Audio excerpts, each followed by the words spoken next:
Okay, welcome to our latest Swampcast. Of course, it's Florida Georgia week, and people are. I think the funny thing is, I think Florida fans are kind of cautiously optimistic. They're feeling their oats a little bit. I keep cautioning them, telling them this is a really good Georgia football. It is. They haven't played real well the last two games, but the Kentucky game, that's a wash with the rain. So it was technically. But the fact that South Carolina came up with a game plan and beat them in Athens, and then Florida beat South Carolina, has people kind of jacked up about this. Yeah, but I mean, it was a different game. You know, every game's its own game, but at the same time, I think until that game, people thought Georgia was an elite team, and then they kind of went away from that. I still think they're an elite team, and Florida gets a chance to prove once again that they're an elite team. They played Auburn, and that was certainly a huge win. LSU was certainly a huge game. Here comes another one, and you know, Dan Mullen said this early. Nobody's going to face a 4-game stretch like we are. No, it's unbelievable. And he's right, and this is the end of it, and I think it's going to be a real relief in a way to get it over with. Yeah, but Pat, you said Georgia's an elite team. I think they have elite talent, but they have not played like an elite team yet, and I think that is something they're going to strive for. And, you know, they've had the open date to get ready, so they'll have some new wrinkles to throw out there, so it'll be interesting to see what happens. Yeah, you know, their problem is they haven't faced tough competition. I mean, they haven't. Notre Dame has been their toughest game. It was and look what home. happened to Notre Dame a week ago. Yeah, but I mean, still, Notre Dame's good. Yeah. And other than that, you know, where's the good win? You know, they really haven't, and they're going to face some tough games coming up, which is why I wrote this column for Thursday, Robbie, and you and I were talking about it. This is not a playoff game. Not even close. This isn't even for the East. It reminds me, and I mentioned this in the column, of the old Florida-Tennessee games in the 90s. Yeah. Where if you won it, you probably were going to win the East. East, but you didn't win anything. No. And more games. I mean, Florida has to go to Missouri. Georgia has to go to play Missouri and go to Auburn and play A&M. Home. Yeah, there's no free ride if you win this game. You still got work to do. No, but obviously you'll have a leg up, and that's what makes it such a big game. And you'll have, you know, I think the excitement level when the playoff rankings are announced Tuesday in between basketball games, and they're both great games. So I'm going to be up that night.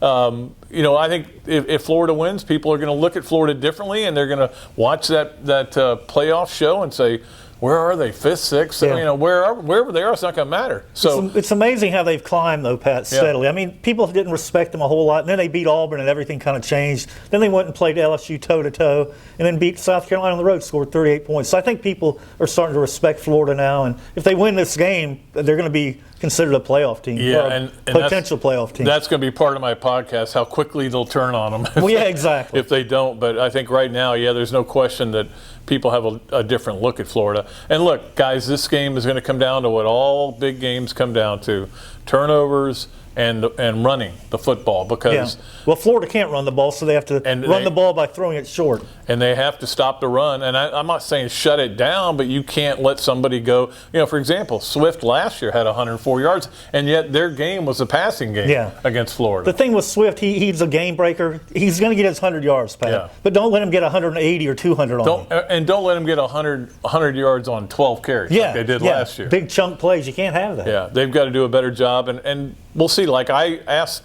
Dan after the South Carolina game, I said, is it more important to have Grenard and Zuniga for the running game or the passing game? Because we're starting to see that the running game is struggling. I think it's over 400 yards they've given up these last 2 games. Yeah. The thing is, Pat, they were, like he said, they are both veteran players that are strong players, guys that really control the edge. And that's huge in the running game. You force everything inside, and that's where all the clutter is, and that's how you stop the run. And they've struggled to do that. I've said this before. Guys like Chris Bogle, they're going to be good players, but they're not there yet. They're just not there physically. Yeah, physically. So it's going to take a while. So, and the other thing is, of course, the turnovers. Turnovers always tend to be the bigger the game, the more likely turnovers are going to affect it, Robbie. And yet we're looking at a Florida team that turned it over like crazy against Auburn and turned it over like crazy against Miami and still won those games. But it ain't going to work that way in this game, Pat. In the last 2 games with Georgia, both losses, they lost the turnover battle. Right. The turnovers last year were crucial. Sure, in that game. They were huge. Yeah, big turnovers that really changed the game. And that's the thing is, you got to understand, Georgia is an old school SEC team. They run the ball. They play great defense. They're number 1 in the conference in defense, number 1 in scoring defense. Again, the opposition has a little bit to do with that. But and Florida's like the new version, the sexy, like Alabama and LSU throwing the ball all over the place. It's just the way both these teams are built. So it'll be interesting. I don't know how many games, Florida-Georgia games, it is for you. A lot. But this is one of the bigger ones, Pat. Yeah, it is. No question. I added them up. I think this is my 43rd. That's a lot. That makes us old, doesn't it? My first one, I think, was 66, maybe? Yeah, that was my first I'm one. not sure. 66. That was a bad start. It didn't go well. But anyway, we'll be there for this one, hopefully. We make it all the way up the road. If you're a good co-pilot for a change. Yeah, last year I got Steve Spurrier lost for the game. So I met him in the parking lot. He mentioned that you'd gotten him lost. Pat Diddley got us lost. Where was he trying to send us? Next thing you know, we're way up in a different part of town. That was my mistake. Hopefully I'll do better this week.